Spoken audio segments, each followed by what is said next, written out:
आप अपनी बुद्धि, अपनी सोच विचार की शक्ति नहीं इस्तेमाल करते। आप सिर्फ सहज भाव से किसी भी एक छोटे से कार्य को लेकर के उसमें अपना हाथ बटाते हो, और उस सेवा से कब आपका तन मन, आपका विचार, आपका जीवन एक संयम की तरफ चलने लगता है, कैसे सहजता से वो काम हो जाता है, वो चीज़ हमारे जीवन में कैसे अध्यात्म के लिए हमारे लिए बहुत सहायक हो जाती है, ये चीज़ बड़ी सहजता से सेवा के माध्यम से हो सकती है। तो स्वामी जी के मिशन का, स्वामी जी के इस अध्यात्म से जुड़े हुए जीवन का एक बहुत बड़ा अभिन्न अंग सेवा भी रहा है। जितना ध्यान को स्वामी जी ने महत्व दिया, नाम को महत्व दिया, उतना ही महत्व सेवा को भी दिया। और सेवा के लिए दो तरह की सेवाएं हैं। पहली सेवा है, और जो सबसे ज़रूरी सेवा है, वो है सत्संग की सेवा। सत्संग यानी गुरु की बात जन जन तक पहुंचाना। अब आप समाज में, संसार में जब किसी दुनियादार से मिलो तो वो बिना किसी रुकावट के अपने प्रभाव को आपके ऊपर देने के लिए हर तरह से प्रयासमंद है। जब कोई आपके पास आएगा तो दुनिया का रोना रोएगा, समाज का, सरकार में क्या हो रहा है, कहाँ भ्रष्टाचार फैल रहा है, कौन किसका विरोधी है, धर्म में कितनी बुराई है। ये जो विष है, लोग इसे कई बार जाने अनजाने अपने दुखों को संसार में रोने के माध्यम से समाज में फैलाते हैं। और ये चीज़ कब हमारे मन, कब हमारे आचरण, कब हमारे व्यवहार का हिस्सा बन जाती है, हमें पता भी नहीं चलता। और इसकी सबसे बड़ी काट है सत्संग। सत्संग जहाँ पर बुराई की बजाय अच्छी बातों को स्थान दिया जाए, जहाँ पर सिर्फ गलत चर्चाओं की बजाय अच्छी चर्चा के साथ सानिध्य जोड़ा जाए। आप फर्ज करके देखिए, अगर आपके पास कोई भाई आए और आप दिन भर परेशान हो, पर वो आपको एक बार कहे, भाई परेशान मत हो, विश्वास रखो, गुरुजी तुम्हारे साथ हैं, एकदम आपका ध्यान बदले दुनिया की तमाम उन चिंता भरी बातों से, और आपके अंदर विश्वास जगे कि मैं अकेला नहीं हूँ, परेशानी तो बहुत है पर गुरुजी मेरा साथ दे रहे हैं। एक छोटी सी बात, आपकी विचार शक्ति बदल गई, आपका ध्यान बदल गया, आप अब अकेले नहीं हो, आप विश्वास कर रहे हो कि मेरे साथ गुरु खड़ा है। उन्हीं समस्याओं को आप और हिम्मत से, बड़ी शक्ति से उन तमाम समस्याओं में बड़ी आसानी से आप आगे बढ़ रहे हो। एक विचारधारा, एक अच्छी बात सुनने से अगर हमारे पूरे दिन की तमाम परेशानियों में बदलाव आ सकता है तो एक बहुत बड़ी सेवा है। और ऐसी सत्संग की सेवा जन जन में हो, गांव गांव में हो, हर एक घर में हो, उससे आप अंदाज़ा नहीं लगा सकते कितना बड़ा भारी परिवर्तन हम सब के जीवन में आ जाएगा। तो महाराज जी बात कहते थे, सत्संग के लिए कोई भीड़ का जुटना ज़रूरी नहीं है। जहाँ दो लोग बैठ करके थोड़ा सा भी अपना अनुभव, अपने जीवन के सुख दुख, अपने जीवन में गुरु की कृपा एक दूसरे के साथ बांटेंगे, जहाँ थोड़ा सा भी अपने जीवन का अनुभव किसी को बताएंगे कि कैसे दुख तकलीफ में गुरु की कृपा से उनके जीवन में हिम्मत मिली, वहाँ पर गुरु की मौजूदगी रहेगी। तो सत्संग की सेवा बहुत ज़रूरी सेवा है। पिछले 10 वर्षों में पीलीभीत में बहुत से भाई बहन सत्संग करते रहे हैं। सत्संग का भी और घर घर तक पहुंचना ज़रूरी है।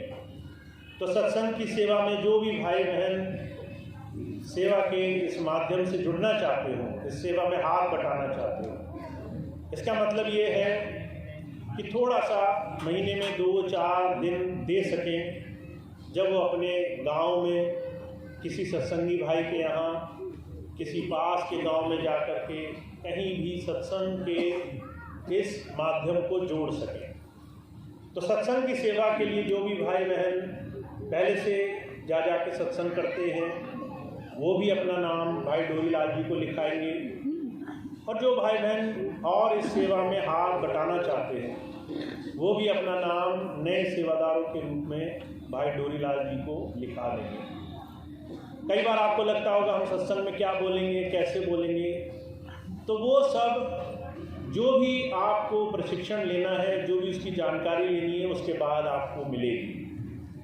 दूसरी सेवा है किसी भी सत्संगी भाई बहन की सेवा जो वो देना चाहता है, किसी भी एक नेक काम के माध्यम में, जिससे हम कुछ भी नेक काम संसार में कर सकें, तो उस सेवा के लिए ऐसे गांव-गांव में सेवा सभी सत्संगी भाई बहनों से जुड़ करके, जिसे स्वामी जी समर्पित सेवा कहते थे, उसको फिर से जागरूक करने के लिए भाई बहन जो इच्छुक होंगे, जो पहले से क्षेत्रों में काम करते थे, दोबारा से भाई डोरीलाल जी को अपना नाम लिखाएंगे। अब इस सेवा का क्या फ़ायदा होगा? जो भी भाई बहन सोचता है कि मैं कुछ अच्छा काम करूं, उसके पास 100 रुपये हैं, वो जानता है कि वो 100 रुपये में किसी का भला नहीं कर सकता।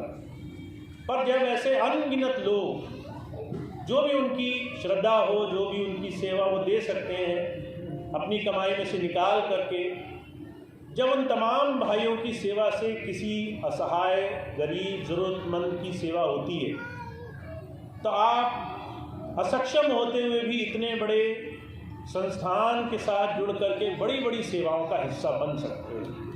बहुत बड़े बड़े काम आप आसानी से कर सकते हो। तो इसीलिए ये 2 तरह की सेवाएं करने के लिए जो पुराने सेवादार भाई बहन थे, वो आगे सेवा करने के इच्छुक होंगे, वो कृपया अपना नाम भाई डोरीलाल जी के पास आने वाले 1 महीने के अंदर ज़रूर लिखा देंगे।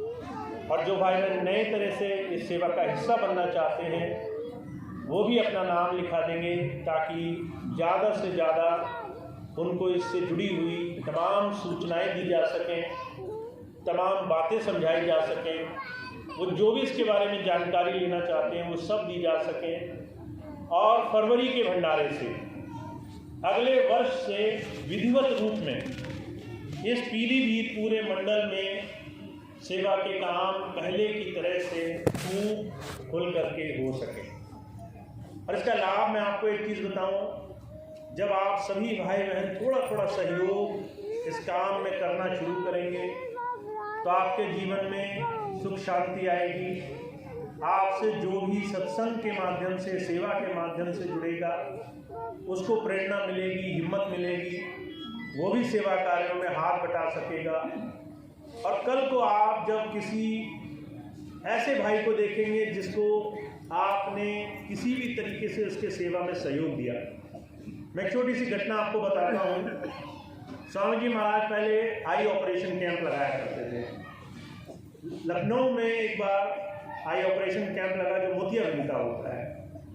तो कैंप में पहले जांच हुई, सारे सेवादार उस सेवा के कैंप में मौजूद थे, तो उनकी सेवा लगी थी। जैसे ही मरीज आए उसका नाम लिखा जाए, फिर उसको डॉक्टर को दिखाया जाए, डॉक्टर उसकी आँख देखे, अगर ऑपरेशन वाला मरीज है तो उसको एक किनारे किया जाए, अगर ऑपरेशन नहीं हो सकता है, सिर्फ दवाई से काम चला जाएगा तो उसको दवाई दे के छोड़ दिया जाए।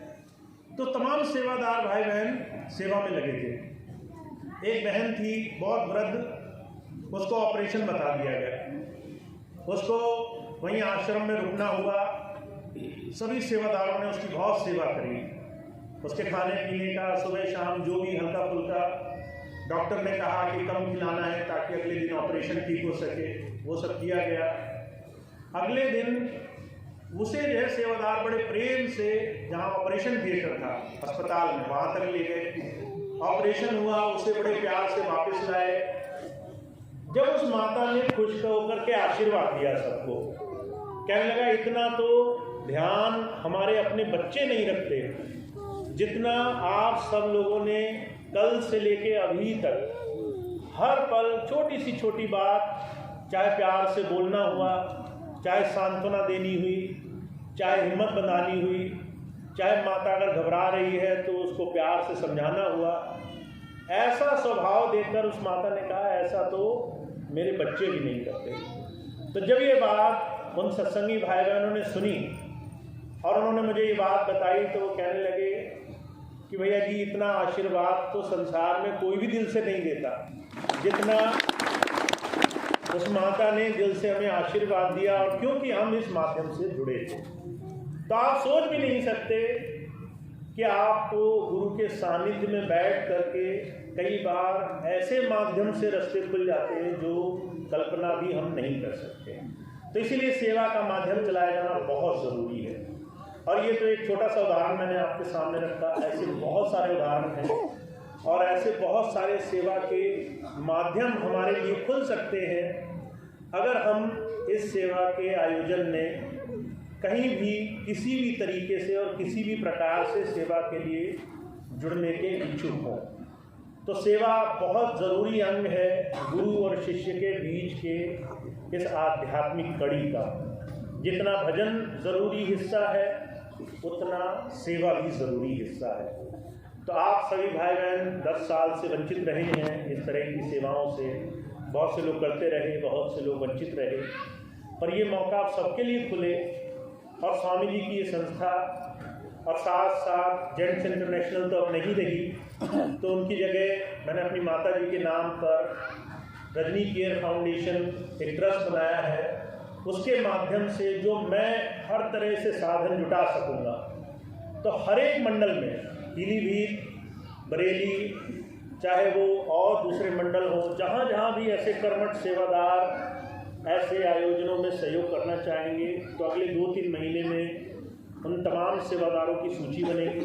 अगर आप चाहते हैं तो आप उसमें शामिल हों, और अगले साल से हम दोनों तरह से सेवाओं में तत्पर रहेंगे, सत्संग की सेवा और समर्पित सेवा। और इन 2 सेवाओं के माध्यम से हम लोग जितना चाहे उतना सही मायनों में व्यवहारिक रूप में सेवा में लग सकते हैं। एक तो होता है सिर्फ बात करना कि हाँ हम सेवा कर रहे हैं, एक होता है सच में ऐसी सेवा का हिस्सा बनना जहाँ पर आप अपनी आंखों के सामने ज़रूरतमंदों में अपने आप उनके बीच में पाएँ और सेवा का हिस्सा बने। तो मेरे इस नए पड़ाव का मैं दोबारा आपके बीच में आया हूँ, तो मेरा एक बहुत बड़ा प्रयोजन ये भी है कि हम गुरु और शिष्य के बीच के संबंध को बिल्कुल जीते जी होता हुआ देखें। हम अपने अंदर उस भाव को देखें और हमें इस चीज़ का आभास हो कि हम सच में किसी महान सद्गुरु के चरणों में बैठ करके जीवन के बहुत बड़े काम में लगे हुए हैं। तो ये मेरा आप सब से एक छोटा सा अनुरोध भी है कि आप अगर चाहें तो आप डोरीलाल भाई जी और जितने भी भाई बहन सेवा के माध्यम से जुड़े हुए हैं, सब आपसे संपर्क करेंगे, सब आपसे पूछेंगे, आप इच्छुक होंगे तो अपने अपने मंडल के अनुसार आप उनसे जुड़ते रहेंगे। और अगले आने वाले कुछ समय में हम लोग यहाँ पर सेवा के कार्यों पर भी बहुत जोर देंगे ताकि सेवा से और अपने जीवन को गुरु के चरणों में लगा सकें। इस वक्त धान की सेवा चल रही है। अभी पिछले दिनों भी मैंने सत्संग में कहा था कि सितंबर का भंडारा हुआ और पीलीभीत मंडल से जो गेहूं की सेवा इकट्ठी हुई, उससे उस भंडारे का बहुत बड़ा काम सिर्फ संगत और पीलीभीत की संगत के सहयोग से ही संपन्न हुआ। तो ये बहुत खुशी की बात है कि स्वामी जी के जन्मदिवस के भंडारे में पीलीभीत की साथ संगत का इतना भारी, इतना प्रेम भरा सहयोग रहा है। तो अब धान की सेवा है, जो भी भाई बहन धान की सेवा देंगे तो वो भी समर्पित सेवा में गिनी जा सकेगी। बहुत से लोग ऐसे हैं जो अपनी कमाई में से दशमांश दे देते हैं, बहुत से लोग ऐसे होते हैं जो अनाज में से हिस्सा निकाल कर दे देते हैं। तो आप अगर धान के गेहूं के माध्यम से समर्पित सेवादार के रूप में जुड़ना चाहते हैं तो आप डोरीलाल जी ने कई भाइयों को आपके क्षेत्र में हर एक गांव के हिसाब से कुछ गांव नियुक्त करके सेवादार तय किए हैं जो आसानी से जा सकेंगे। अगर आप उनको सेवा देना चाहते हैं आप आराम से रसीद लीजिए, अपना नाम लिखवाइए और उस सेवा के इस आयोजन में आपकी भागीदारी इस माध्यम से भी हो सकती है। बोलो भैया जी महाराज की। एक दूसरी बात का ज़रूर ध्यान रखेंगे, ये जो सेवा अब दोबारा से हम लोग शुरू करने जा रहे हैं, ये मंडल के आधार पर है। तो पीलीभीत पूरा मंडल वो आपका कार्य क्षेत्र है। अगर आप पीलीभीत के और इस पूरे पीलीभीत के क्षेत्र के रहने वाले हैं, अगर आप बरेली के क्षेत्र के रहने वाले वहाँ से आए हैं, तो वहाँ के जो भी सेवादार भाई बहन हैं, वहाँ के जो भी इंचार्ज हैं, वो बाबूजी गेंदलाल जी हैं, और वहाँ के सेवादार भाई बहन हैं, वो भी इसी तरीके से बरेली पूरे मंडल का काम वहाँ से देखेंगे। तो आप लोग आराम से अपने क्षेत्र में जो भी जाए, जो भी नियुक्त किया गया हो, वो आपसे संपर्क करेगा, तो आप आराम से उनसे सत्संग भी करा सकते हैं, सेवा भी करा सकते हैं, और इस मिशन में जुड़ करके आगे इस बहुत बड़े सेवा कार्यक्रम का हिस्सा भी बन सकते हैं। तो एक छोटी सी बात थी आपके लिए। आप बाकी सभी सूचनाओं को और विस्तृत रूप से भाई डोरीलाल जी हैं और दूसरी उनकी टीम है, और दूसरे जो भी सेवादार भाई बहन बनेंगे अभी आने वाले समय में, अभी बहुत से सेवादार बनने हैं, बहुत से भाई बहनों को नियुक्त किया जाना है, बहुत से भाई बहन अभी सोए हुए हैं, उनको जगाना है कि वही सेवा के कार्य में फिर से लगो। तो वो सब दोबारा से आएंगे और धीरे धीरे इस पूरे मंडल में सेवा के आयोजन में फिर से एक मजबूती हम लाएंगे, स्वामी जी के मिशन को आगे बढ़ाएंगे। तो ये छोटी सी बात थी। अब आप सबका बहुत बहुत धन्यवाद। आप इतनी देर तक जुटे रहे, धन्यवाद।